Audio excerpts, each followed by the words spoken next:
네, 안녕하세요. 주식인사이드 주식인사입니다. 오늘 봄비가 내린다고 했는데, 전국적으로 봄비가 내린다고 했는데, 봄비가 내리지는 않았고, 좀 바람만 많이 불고, 그리고 좀 먹구름 막힌 날씨였던 것 같아요. 음, 작년에는 되게 많이 더웠잖아요. 더운 날이 많고, 그리고 기온도 높았던 게, 최근 10년 안에 가장 높았다? 뭐 이런 뉴스를 작년에 봤었던 것 같은데, 올해도 그렇게 지속될지, 어, 올해도 그렇게 지속된다면은 관련된 기업들, 뭐 위니아가 될 수도 있고, 뭐 LG전자, 그리고 뭐 삼성전자는 좀 그쪽으로는 안 가니까, 그리고 또 오텍이라든지 이런 종목들, 올 한해 또 여름이 한 막 5월부터 8월, 9월까지, 늦가을 한 10월까지 계속 덥다고 생각되면은 그런 종목들 한번 바라보시는 것도 나쁘지 않다라고 생각이 됩니다. 어쨌든 저는 좀 이렇게 되더라고요. 뉴스를 보면은 뉴스나 뭐 기상이나 이런 것들을 다 어쨌든 좀 주식이랑 연관지어가지고 주식이랑 다, 이게 뭐 요 뉴스는 어떤 주식이 생각나고, 요 뉴스는 어떤 주식이 생각나고, 예, 이런 것들. 좀 뉴스에 어쨌든 민감하게 반응을 하는 게 주식쟁이들의 어쩔 수 없는 숙명이기 때문에 좀 그렇게 된 것 같아요. 뭐 누군가 예전에 들었던 얘기 중에 하나가, 돈을 벌고 싶으면 어떤 일이건 그거를 돈과 연결시켜라 라는 말이 있었던 것 같아요. 들었던 것 같아요. 있었는지 들었는지, 있었었는지는 모르겠어요. 확실히 좀 들었던 기억이 있는데, 모든 일을 저도 주식이랑, 모든 일은 아니지만 모든 뉴스 기사들을 주식과 연관을 좀 시키려고 하고 있고, 시키고 있는 중이고, 그래가지고 좀 뉴스를 자주 보고, 매일 보고, 이렇게 뭐 신문도 보고 하고 있습니다. 네, 어쨌든 오늘은 지난 시간에 못 해드렸던, 제가 주식하면서 실패, 뭐 진짜 감자를 맞으면서 거의 마이너스 75%가 되면서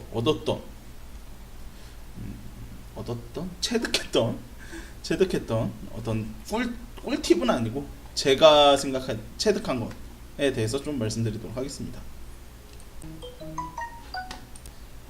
네, 제가 느꼈던 거는, 첫 번째 뭐 말씀드렸지만 공시 해석, 공시를 잘 보자입니다. 공시가 어쨌든 기업에서 내놓는 어떻게 보면은 공식적인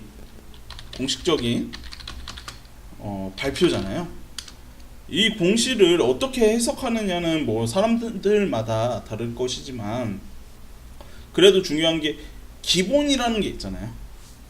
감자, 무상 감자 하면은 이거는 그냥 100% 악재잖아요. 근데 그거를 몰랐던 저는 여기서 크게 당하죠. 여기서 크게 당합니다. 크게 당해서 마이너스 75%를 당해버렸죠. 그렇기 때문에 요거 공시만, 어떻게 보면 공시만 잘 보더라도 우리가 악재를 좀 피해갈 수 있는 최소한의 것은 된다라고 저는 생각을 해요. 자, 그리고 두 번째, 악재 사서 호재에 팔자는 시간이 오래 걸린다 라는 겁니다. 뭐 말씀드렸지만 할인 같은 경우에 되게 오래 걸려요. 만약에 예를 들어가지고 요때에 이제 뭐 조류독감이 발생했다, 물론 이렇게 팍 갈 때도 있겠죠. 근데 내가 요 맨 아래 최저점에서 매수를 할 수 있을까요? 이 최저점에서 매수하고, 뭐 이 이후에 최고점이라고 할 수 있는 이 최고점에서 매도를 할 수 있을까요? 뭐 만약에 그렇게 하실 수 있는 분이 계신다면은 좀 댓글로 좀 저에게 주식을 알려주셨으면 좋겠습니다. 만약에 그럴 수 있다라고 하는 분이 계신다면은 댓글로 저에게 비법을 전수해 주시길 바랍니다. 근데 제가 봤을 때는 진짜 100이면 100 모두 다 그렇게 하기라는 불가능할 거예요. 그러니까 뭐 어느 한 지점, 뭐 요 지점이 될 수도 있고, 뭐 예를 들어서 요 지점에서 매수를 할 수도 있고, 요 지점에서 매수를 할 수도 있겠죠. 뭐 진짜 종가에 들어가서 요 지점에서 매수할 수도 있겠죠. 근데 저는 그런 식으로 최근에는 종가에 매수하는 거를 좋아했는데, 그때 당시에는 장중에 무조건 장중에 매수해야 하는 줄만 알았어요. 무조건 장중에만. 그리고 요즘에는 동시호가 때 갑자기 이렇게 툭툭툭 떨어지는 경우도 있고 하다 보니까 이 기간만 보더라도 이게 주봉이에요. 주봉. 만약에 내가 여기에서 샀다고 한다면은 수익권으로 오는데 못해도 2달, 3달이 걸린단 말이에요. 그래가지고 악재에 사서 호재에 팔자, 요거는 확실히 시간이 오래 걸립니다. 시간이 오래 걸리다 보니까 뭐 저는 그때 당시에는 뭐 기다릴 만한 여력이 있었기 때문에 기다려도 되겠다라고 해가지고 어쨌든 약수익을 보고 나왔었던 것 같아요. 할인 같은 경우에는. 근데도 그때 당시에 평단가가 높았어가지고 그렇지만 어쨌든 악재에 사서 호재에 팔자는 시간은 정말 오래 걸린다. 시간이 최소 2에서 3개월 정도? 예, 요 정도였던 것 같아요. 제 기억에는. 뭐 물론 이제 그 정도 기간을 견디실 수 있으시다면은 저는 상관이 없는 것 같아요.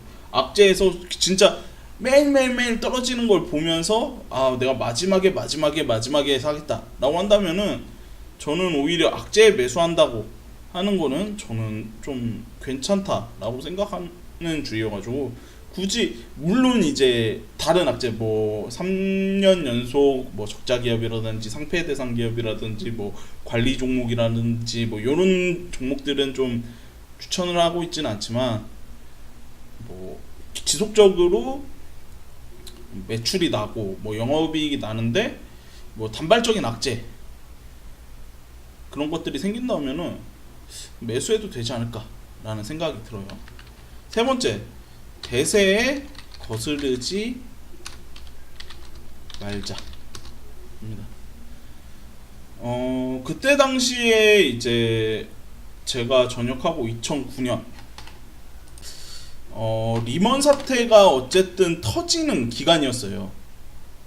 터지고 나서 이제 조금씩 복구하는. 그때 당시에 이제 대통령이었던 게 였던 게는 아니고 이건 말 잘못했고요.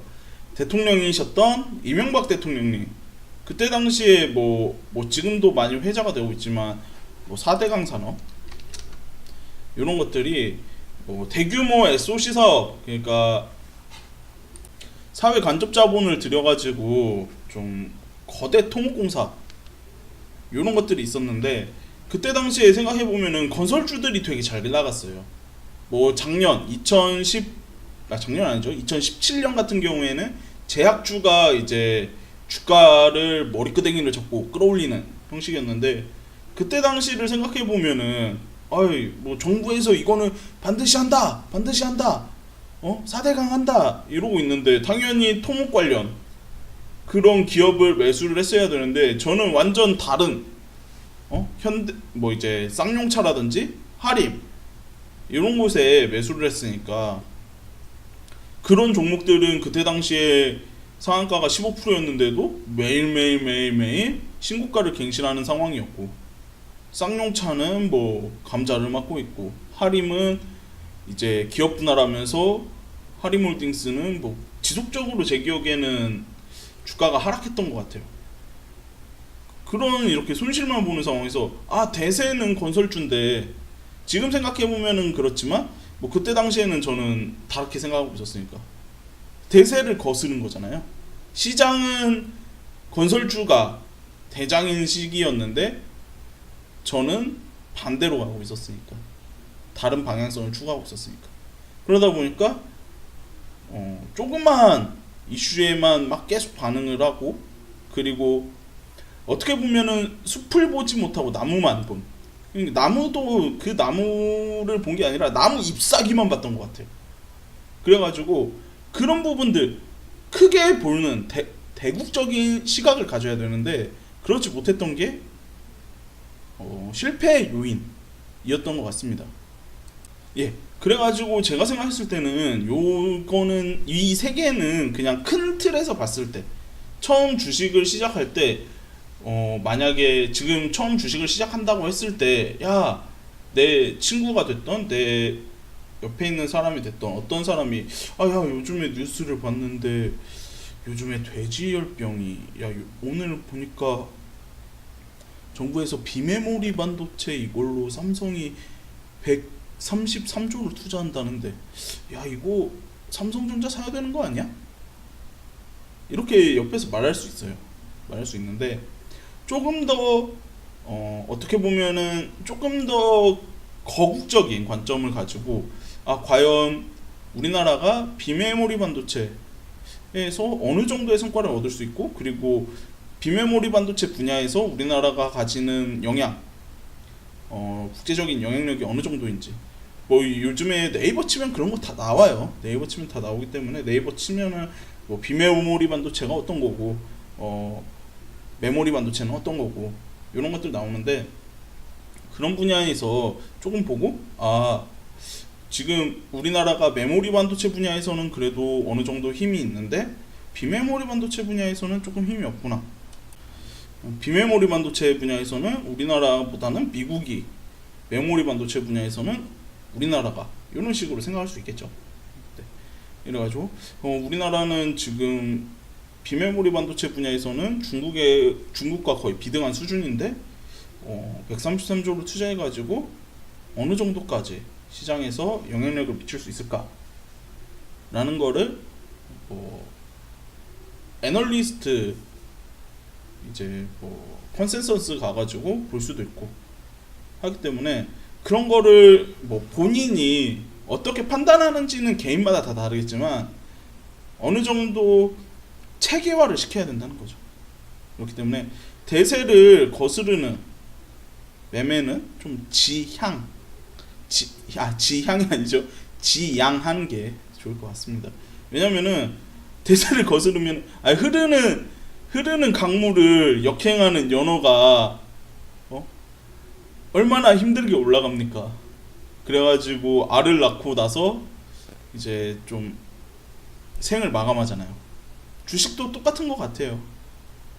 거스르는 순간 내 앞에 고난길이 펼쳐지니까, 물론 이제 그렇지 않은 종목들도 많지만 크게 보면은 좀 그렇다. 그래가지고 좀 나무를 보지 말고 숲을 보는 그런 좀 거국적인 대국적인 관점을 가지셨으면 좋겠다. 해가지고 제가 얻은 세 개, 제가 크게 손실을 보면서 체득한 3개 공시를 잘 보자.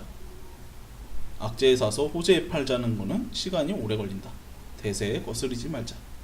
요 3개입니다. 좀 도움이 되실지는 모르겠지만 제가 주식을 하면서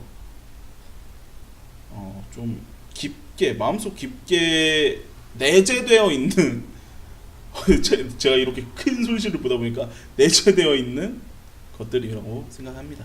네, 그래가지고 오늘은 제가 손실을 보면서 얻은 3가지 주식 팁이라고 해야 될까요? 네, 3가지인데 오늘 영상은 여기까지고요. 다음 시간에 또 좋은 영상으로 뵙도록 하겠습니다. 모두 고맙고요. 영상 시청해 주셔서 감사하고요. 다음 시간에 뵙도록 하겠습니다. 감사합니다.